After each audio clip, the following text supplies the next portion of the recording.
akan tutorial untuk distance learning dengan role peserta. Peserta sendiri diharapkan login dengan nick-nya dan password-nya itu sama seperti NIP. Di sini saya coba login.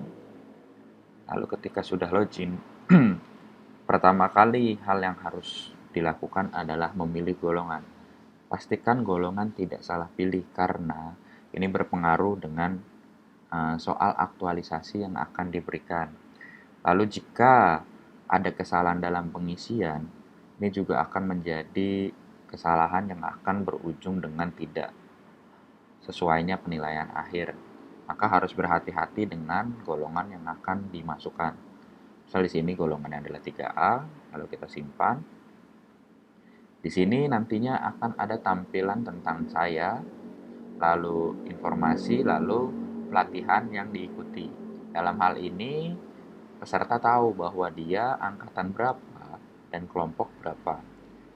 Dan untuk pelatihannya sendiri bernama apa dan tanggalnya dari kapan sampai kapan.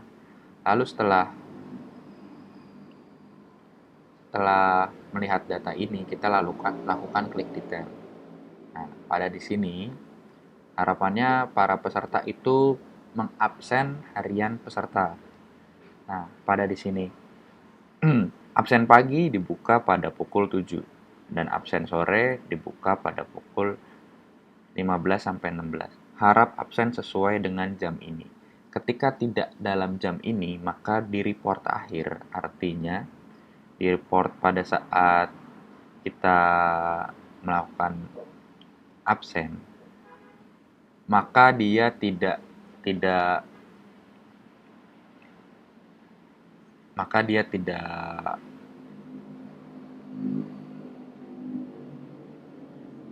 sesuai hasilnya kalau kita tidak melakukan absen sesuai dengan jamnya. Lalu kita kembali.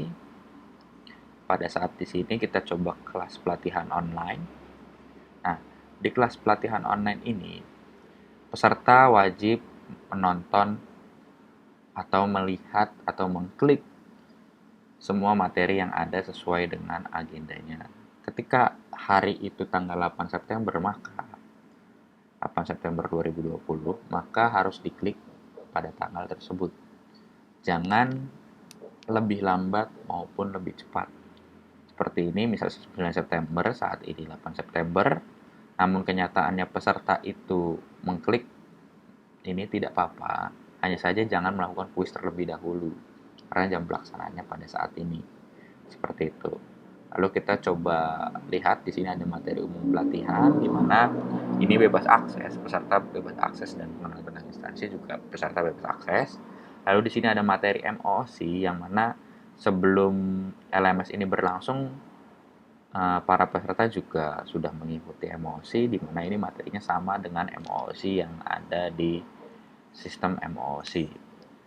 Sistem ini terintegrasi dengan MOOC, jadi nilai akhir dari MOOC akan terintegrasi, nilainya akan dibawa untuk nilai LMS ini untuk dijadikan nilai acuan baku untuk kartu registrasi peserta atau KRA yang memang ditujukan untuk sebagai kelulusan dasar CPNS. Lalu kita coba klik materi, di mana ini kalau kita klik, ini bisa kita lihat filenya. Kita lihat lalu kita pelajari. Nantinya seperti itu. Dan kalau kita lihat di sini ada live chat. Nah, di sini teman-teman juga bisa melakukan live chat dengan pesertanya, dengan kelompoknya gitu. Jadi berarti pada saat jam tersebut peserta harus melakukan live chat. Nah, lalu di sini ada quiz kembali. Mungkin saya coba quiz, tidak apa-apa karena ini datanya data dummy dan ini hanya untuk video tutorial saja. Nah, mungkin sebelum saya quiz, saya memperjelaskan apa sih sebenarnya perbedaan buku merah dan buku kuning di sini.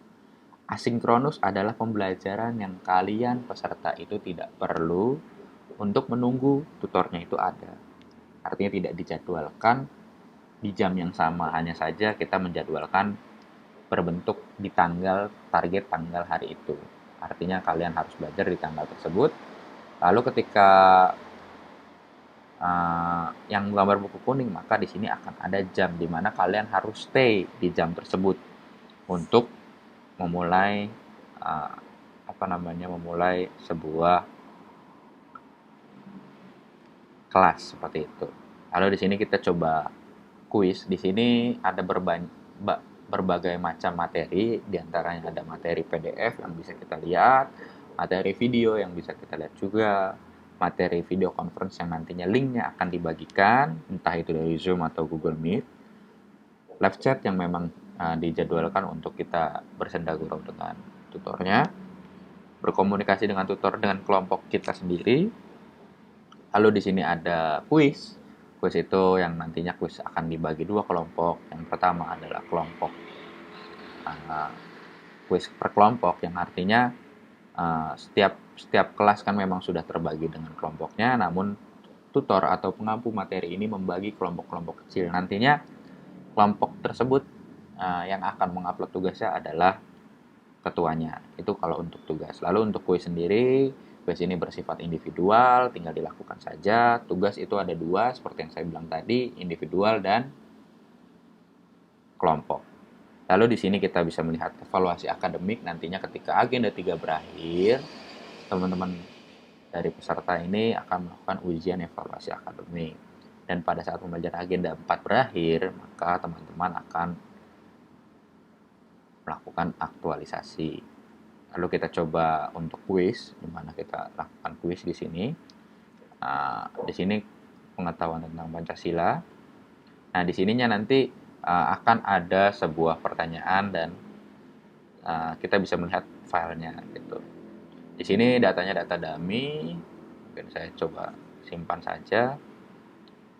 Di sini nantinya akan langsung keluar penilaian secara sementara, dan itu akan memperlihatkan berapa benar kita dan berapa salah kita.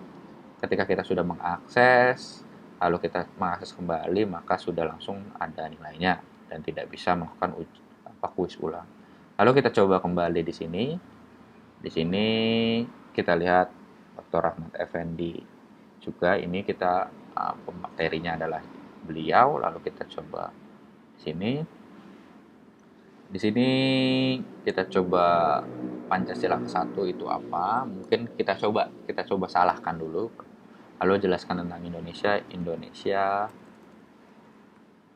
adalah negara kepulauan. Nah, dari teman-teman peserta menjawabnya juga harus mendeskripsikan menjawab dari pertanyaan tersebut. Jangan seperti ini hanya data dummy, tolong jangan dicontoh, hanya untuk tutorial saja. Lalu di sini siapa Ibu Soekarno, yang kita ketahui adalah Ida Ayu Nyoman Rai.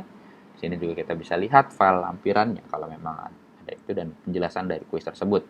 Lalu kita coba simpan dan di sini akan muncul berapa pertanyaan yang benar. Nah, di sini terima kasih telah menyelesaikan kuis.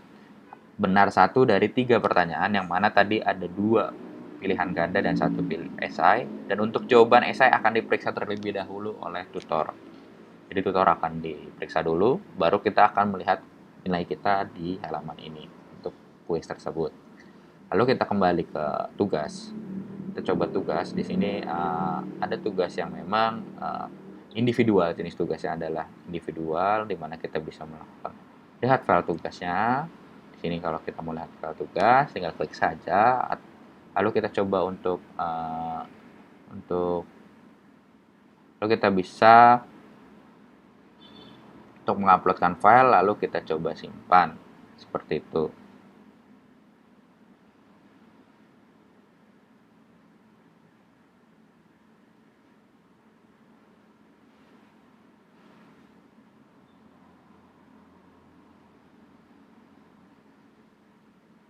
Nah, di sini sudah saya uploadkan tugasnya, tinggal kita simpan saja. Nah, maka tugas telah tersubmit dan nilainya akan masih proses dalam tutor. Jika untuk kembali lagi untuk melihat nilainya memungkinkan. Lalu kita coba kembali di tugas kedua ini, saya mencoba tugas itu per kelompok.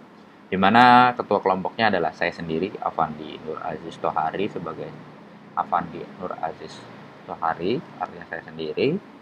Lalu di sini kita juga bisa upload tugas. Dan ini tugas itu hanya menguploadkan uh, ketua kelompoknya saja, seperti itu. Saya percepat untuk uh, mempercepat tutorial ini. Lalu kita juga bisa melihat evaluasi akademik. Di sini kita evaluasi akademik. Di sini diberikan waktu 2 jam 15 menit uh, untuk melakukan penjawaban. Nah, di sini ada judul kasus dan detail kasusnya. Jelas di sini judul kasus dan detail kasus ini setiap orang nantinya akan berbeda, maka harus fokus untuk menjawabnya. Dan jangan sampai lebih dari 2 jam 15 menit. Jawab dengan sungguh-sungguh, harus sesuai dengan apa yang dipertanyakan. Di sini mungkin saya hanya mencoba saja. Lalu kita simpan.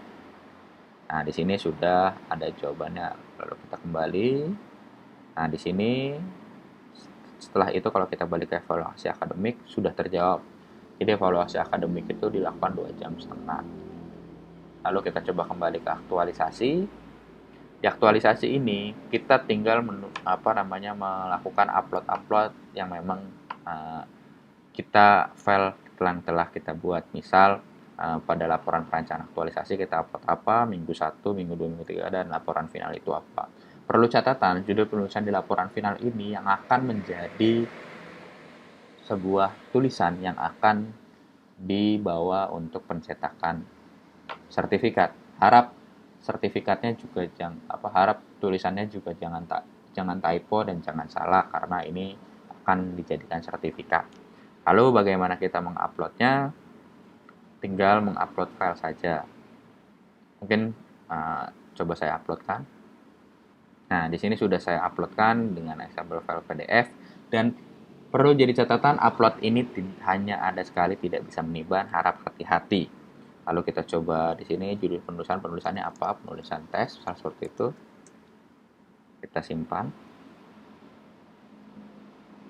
Nah, di sini akan muncul penulisan tes di sini. Lalu kita coba untuk kita live chat dengan coach, memungkinkan. Kalau tadi sebelum kita live chat dengan tutor, yang artinya tutor itu per kelompok, di sini kita chat dengan coach yang artinya personal, seperti itu. Dan di sini kita juga bisa laporan final, tinggal diupload saja, dan memang ketika sudah diupload akan muncul seperti ini, seperti itu. Ya, kira-kira seperti itu tutorialnya. Harap mengikuti alur yang memang sudah disediakan oleh pihak Lemdik. Entah itu uji coba atau entah itu sudah mulai benar-benar latsar, harap sudah jelas instruksinya dan dilakukan sesuai dengan prosedur yang ada. Terima kasih. Wassalamualaikum warahmatullahi wabarakatuh.